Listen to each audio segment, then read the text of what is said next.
राधे राधे, प्रणाम। हम पूनम अपने YouTube चैनल पूनम सरिता संगीत में आप सबके तहे दिल से स्वागत बा। आज बहुत सुंदर विवाह गीत लेके आए है। सुनील भैया के लगन एकदम नज़दीक आए बा। बहुत सुंदर सुंदर गीत हमरे चैनल पे पड़ा था। आप सब सुन ही जरूर और कैसे लाग आपन राय कमेंट बॉक्स में जरूर दें। खूब सारा प्यार और आशीर्वाद बनाए रखी। घूमरी घूमरी शिव डमरू बजावै, सती संग रजई के बियाह जी। घूमरी घूमरी शिव डमरू बजावै, सती संग रजई के बियाह जी। घर में से बोली है सासू सुनाए ना, सुन भोला अरज हमार जी। घर में से बोली है सासू सुनाए ना, सुन भोला अरज हमार जी। अच्छा अच्छा बजना लिया शिव भोला, तब रचबै सती संग बियाह जी। अच्छा अच्छा बजना लिया शिव भोला, तब रचबै सती संग बियाह जी। हमरे नींदे से सासू बजना ना सोहे, डमरू से होला बियाह जी।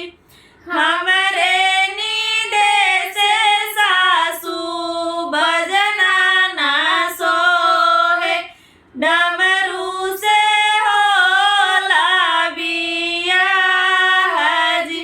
जब शिव भोला तू ही डमरू बजाऊबा, सब सोचिया मदारी जी।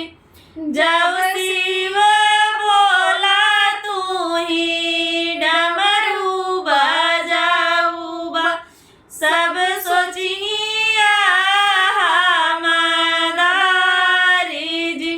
ई है मदरिया सासू सती माने भावै, सब ही के कावन विचार जी।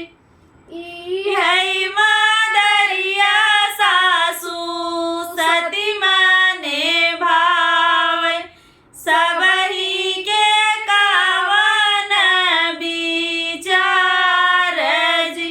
घूमरी घूमरी शिव डमरू बजावै, सती संग रचई के बियाह जी। अच्छा अच्छा से नूरा लिया शिव भोला, से नूरा लिया चटकार जी। अच्छा अच्छा से नूरा लिया शिव भोला, से नूरा लिया चटकार जी। हमरे नींदे से सासू से नूरा ना सोहे, भभूति से होला बियाह जी। हमरे नींदे से सासू से नूरा ना सोहे, भभूति से होला बियाह जी। जब शिव